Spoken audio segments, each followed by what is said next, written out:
هي حواء، هي حواء ما حد غيرها، ماشية واثقة في خط سيرها، اللي رسمة طريق أملها والرشاقة والأناقة، واللي تبهرنا بجمالها، واللي قادرة عالتحدي والمواجهة والصمود. مش صعاب تقدر تعدي بالثقة نحو الصعود، كل أنثى في الوجود رمز الحنان، والحنين رمز الأمومة، ضحكة منها تجيب أمان على الخصوص ويا الأمومة. هي بستان الزهور اللي فتح في الجناين، هي بدر شع نور في السماء والأرض باين، هي ينبوع المحبة ربنا عزز قيمتها، ربنا كرم وسوى. هي حواء اللي تبقى ركن ساند ليك في شدة، لو في يوم الموج يعاند تكسروه بكل حدة، اللي بتشرف بلادها في المواقف والمحافل، اللي بتعلم ولادها كل خير جواها حافل. هي ضحكة الكون تبسم، ايه ربيع من غير ورود، هي عطر الصيف تنسم، والدفا وقت البرود، كنز غالي صوتها عالي بالغنى والحب دوة.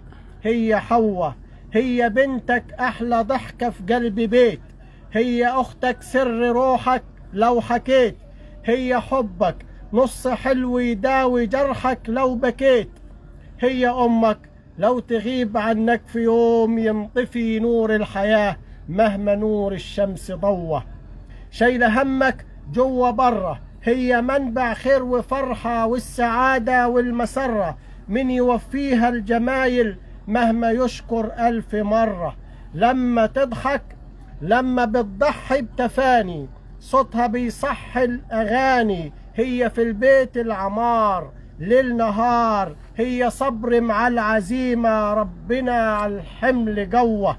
هي حواء، هي مصدر كل بهجة، رجة إحساس أنس جذب، هي غنوة بكل لهجة، هي لحن الحب عذب، عطرها في الكون يفوح، ابتسام يمحي الجروح.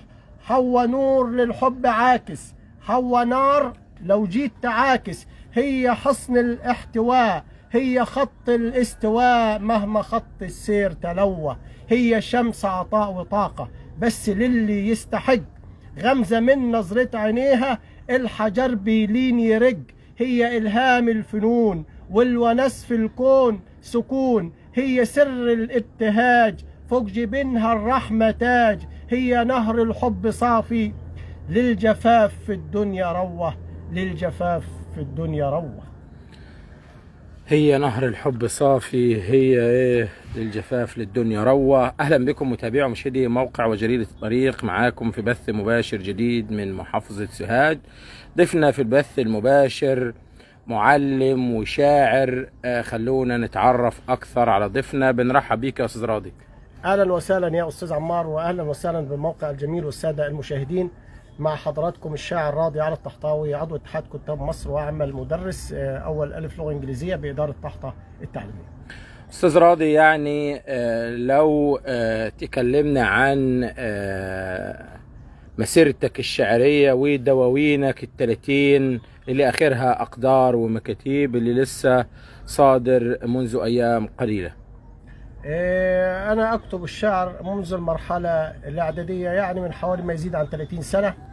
الحمد لله صدر لي في الأسبوع الحالي ديوان اسمه أقدار ومكاتيب رقم 30. الديوان عامي يحتوي على 48 قصيدة، منه أكثر من 18 قصيدة معمولة بشكل غنائي، اتغنى منهم حوالي 7 أغاني بالفعل لحد الآن. ده يعني أحدث حاجة بخصوص أخباري الثقافية. أستاذ راضي، لو تكلمنا عن أبرز القصائد اللي حضرتك تناولتها في دواوينك الشعرية أو القضايا اللي بتعالج مشكلات مجتمعية، خاصة أنه العديد من قصائدك أشعار عامية. أنا أكتب الفصحى ولي 4 دواوين فصحى، وأكتب فن الواو، ومعظم ولي في الشعر الحلمنتيشي. حضرتك يغلب على النتاج الكثير هو العامي. معظم القصائد تتناول موضوعات اجتماعية بشكل واضح. من أشهر يعني الأعمال اللي أنا عملتها على الناحية الفنية الغنائية أغنية أحمد ومينا. دي يعني أعتقد يمكن عشرات المطربين والملحنين تناولوها في أعمال، حتى في الأعمال المسرحية أو الأعمال الفنية بتتاخذ منها مقتطفات وتترات يعني. لكن على الجانب الاجتماعي بصفة عامة أنا تناولت في كتاباتي معظم الحالات الاجتماعية، يعني مثلا مشكلة الزيادة السكانية، مشكلة الزواج المبكر للإناث، عندي أغنية وحتى كقصيدة تعدت المليون مشاهدة عملتها الإعلامية الكبيرة الأستاذة أميرة الشهابي حاليا على الصفحة. هي اسمها البنت لسه صغيرة، بتناقش مشكلة الزواج المبكر، ودي ظاهرة سلبية جدا في المجتمع، لها ما لها من نتائج سلبية على المجتمع، خاصة في المجتمع الصعيدي والمجتمع القروي. طبعا انا كشاعر يا استاذ عمار متاثر ببيئتي والظاهره دي ملحوظه، فكان دوري ان انا اكتب هذه القصيده، وتحولت الى عمل غنائي ايضا، معموله اغنيه تنفذت يعني. استاذ راضي، لو نسمع احمد ومينا. نسمع احمد ومينا ونقول: انت احمد ولا مينا هي تفرق عند ايه؟ كلنا راكبين سفينه وحلمنا باصين عليه، لما واحد يبكي فينا كلنا بنمسح عينيه. انت احمد ولا مينا هي تفرق عند ايه؟ مش بيفرق عندي اسمك ولا دينك ايه يكون، مش بيفرق عندي رسمك ولا شكلك اي لون. انت احمد ولا مينا هي تفرق عندي ايه؟ كلنا من جنس ادم، اصلنا صلصال وطين. انت مصري زيك نبقى ليه متفرجين؟ انت احمد ولا مينا هي تفرق عندي ايه؟ كنت غربي او جنوبي او صعيدي سيناوي نوبي، خير بلدنا دي علينا ونفس توبك هو توبي. انت احمد ولا مينا هي تفرق عندي ايه؟ اسألوا نقش الزمان واللي ناس يفكروه، ده الوطن حضن الأمان، ليه يا ناس بتعكروه؟ انت أحمد ولا مينا هي تفرق عند ايه؟ ليه بننسى الإنسانية؟ أب آدم حواء ليه بننسى الإنسانية؟ أب آدم حواء لما تصفى الروح ونية، قلب يحضن إيد تضم. انت أحمد ولا مينا هي تفرق عند ايه؟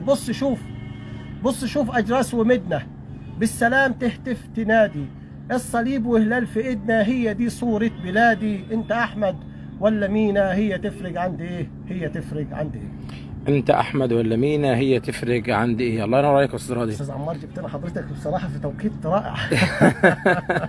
انا ظروفك ساعتك، احنا على النيل والمفترض بس الجو شديد الحرارة في العموم يعني. قدر ظروف الوقت بتاع حضرتك في البث. استاذ راضي، يعني احنا مش بنسأل حضرتك، لو تكلمنا عن شعورك لما بتبقى قدام التلفزيون، قدام شاشة التلفزيون، ويقول لك كلمات الشاعر راضي على الطحطاوي.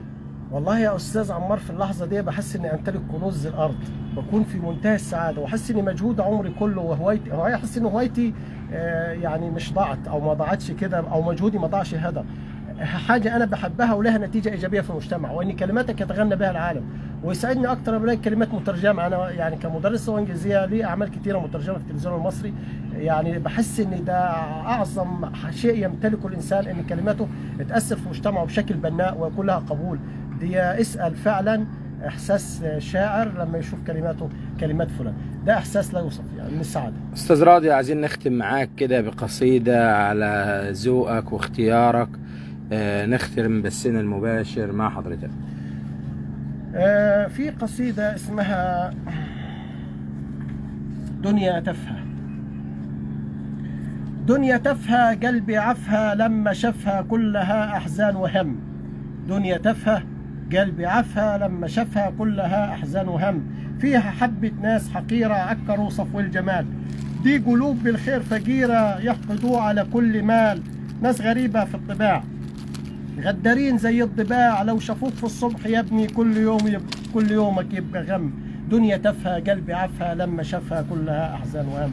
وجه الحياة من شخبطه ولا حد غيرنا احنا البشر.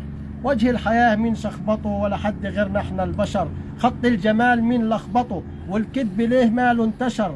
يحسدوك على جنح فرخة يشمتوا لو سمعوا صرخة، لو شافوك على الصبح تضحك يحرقوا أعصاب ودم. دنيا تافهة قلبي عفها لما شافها كلها أحزان وهم. كلنا باصين لغيرنا من مسافر جه وراح، زاد طمعنا وقل خيرنا كل ضيق شفناه براح. واللي من تش وساخط، واللي من تنشن وساخط كل كلمة بنتر شاخط، واللي شايف بس نفسه سب غيره وعبو ذنب. دنيا تافهة قلبي شافها، قلبي عافها لما شافها كلها أحزان وغم. كلها أحزان وغم. متابعي ومشاهدي موقع وجريدة الطريق، رصدنا لحضراتكم في بثنا المباشر ده حكاية أستاذ راضي علي الطحطاوي، شاعر العامية والفصحى في محافظة سوهاج ومعلم اللغة الإنجليزية بإدارة طحطا التعليمية. نشكركم على حسن المتابعة وطيب المشاهدة.